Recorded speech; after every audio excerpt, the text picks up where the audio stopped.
I'm walking you through how to do static back abdominal contractions. So you're going to need a static back setup, which is going to look something a little bit like this. So I've got my legs over an object where my hips are at 90 degrees, so I'm not like this, neither are my knees too far away. My knees are at 90 degrees and my legs are completely relaxed. So if I didn't have this cushion that was underneath my calves, I would be having to hold tension through my legs to keep them in alignment with the hip. When I have the cushion underneath my calves, it keeps my ankles more or less at the same height as my knees. And when I'm looking down at my legs, my hips, my knees, my ankles and my toes are all in alignment. So we don't want the knees falling out. We don't want the knees falling in. We want the legs to be relaxed. So I don't want you holding tension through the legs to keep them in alignment. It's about how much you are propping them up. Notice here how my bum is nice and snug to the thing that I have my legs over. My pelvis isn't super far away from the chair. I've put a pillow underneath my head, and I would advise most people to do that as well. But I am going to walk you through kind of what you're feeling for with and without the pillow. So my palms are facing up, my arms are out to the side at 45 degrees. And what this pillow is giving my body is a little bit more thoracic support. So when I have the pillow underneath my head like this, I can feel the bottom of my rib cage at the back touching the floor, and it feels very nice. So the bottom of my ribs are touching the floor and my lower back is touching the floor. I'm not currently engaging anything to put myself there. It's just the position that my body is in means that my rib cage is touching the floor. If I didn't have the pillow, what may happen and what you might notice is that your rib cage tips up and it flares away from the ground. So if you're tight in your upper back and in your thoracic area like I am, without the pillow, you're going to be in this position. Gravity is going to force your sort of head and shoulders down, but you're going to notice that you're arching through your mid and lower back, so the rib cage is compensating. And really, that's ultimately what we're going after in this exercise. So having the pillow enables my upper body to stay kind of supported and relaxed, but crucially, it's this band here around the middle of my torso that I want to stay feeling like it's heavy and grounded into the floor, because as I said, this is what static back abdominal contractions is all about. And all we're doing in this exercise is marrying up our breath with the contraction of our abdominals. So our abdominals are our kind of stomach area here. You have your lower abdominals, you have your upper abdominals. And the thing I want you to try and do is to engage all of them, but with a specific focus on the upper abdominal area, because that's going to be what creates the most change around your rib cage. So all we're going to do is, before we start the contractions, is tune into our breath. So I want you to breathe really nice and calmly and steadily in and out of your nose, and you're sipping that breath in like a delicious drink, and you're sending it all the way down to your belly, and your belly is what is moving up and down with the breath, not your chest. So we're trying to take your breathing away from hurried, rushed mouth breathing in and out of the chest and kind of collarbone area, and we're trying to work into our diaphragm, and that can only really be achieved through using our nose to breathe, relaxing our tummy, and expanding that belly up and down. So I want you to get the belly moving underneath your hand, if you're going to put your hand there maybe, not the chest. So spend like 30 seconds or so just tuning into your breathing, because that is what we are going to be using. Relaxing your feet, your hips, your legs, everything, hands, there's no clenching, there's no tension.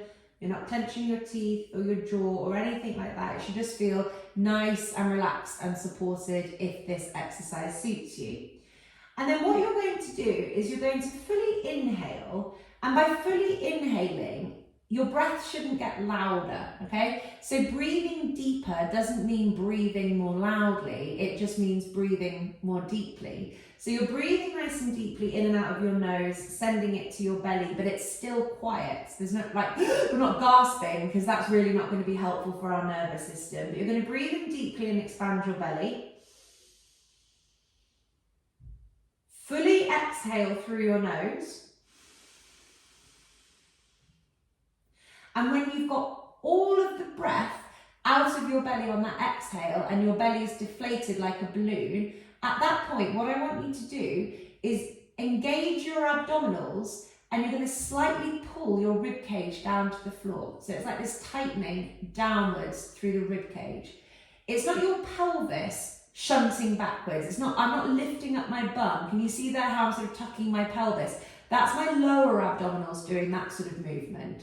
It's this upper abdominal bit here that we're going to try and push our rib cage down to the floor on that exhale. So this is very hard for me to talk and demonstrate at the same time, because it's all about the breathing. But I'm going to do it, walk you through it one more time, and then I'll do a few reps with you, although it won't be very exciting to watch. But you're breathing in through the nose quietly, expanding the belly up. Really breathe in as much as you can, so you're really filling your torso with air, so you're stretching out those muscles. You're exhaling completely fully through your nose, so the belly goes down. And at the last point of that exhale, you're squeezing your upper abdominals to pull your rib cage more firmly into the ground. You're holding for a beat, and then you're relaxing. So you're not lifting your pelvis off the floor, you're not lifting your upper body off the floor. All you're doing is engaging these muscles here to pull that rib cage downwards, okay? So I'm going to do a few of these. I may give you a few more cues, but I'm going to work my way through 10 reps. Rest of my body stays relaxed. I'm going to try hard not to talk, because it means I can't do the exercise properly.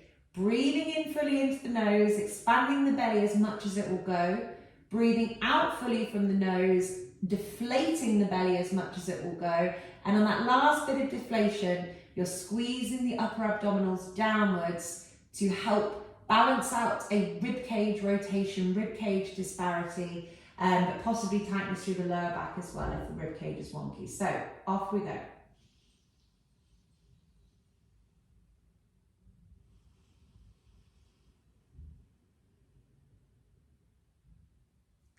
Clench, pull down. I've done 1 rep. This is a subtle exercise, so really be gentle and feel into it. The more rough you are, and the more you're sort of trying to force it, you're probably missing the point of the exercise slightly. Okay, off we go.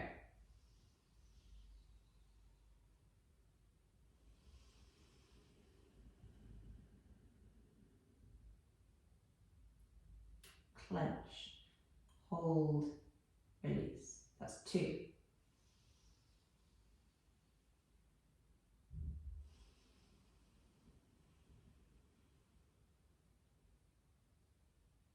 Clench, hold, release.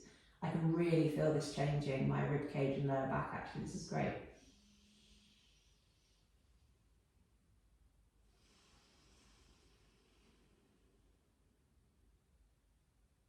Clench, hold, release. I think I'm on 4.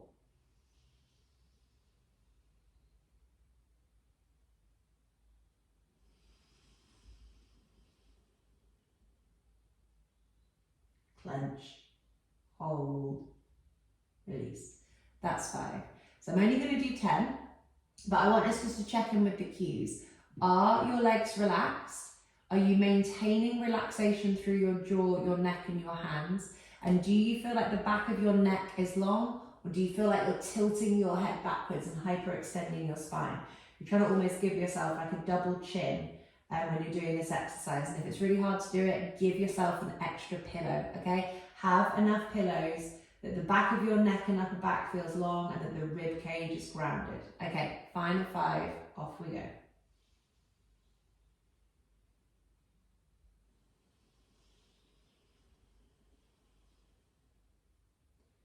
Clench, hold, release.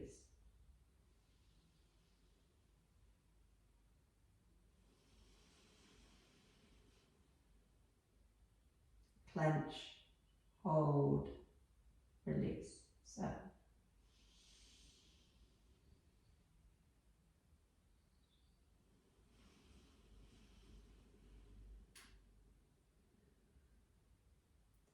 Clench, hold, release. 8.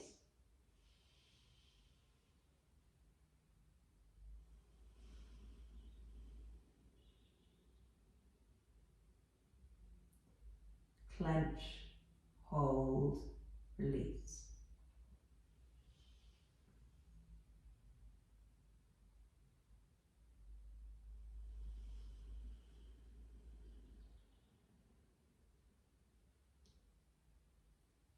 Clench, hold, release.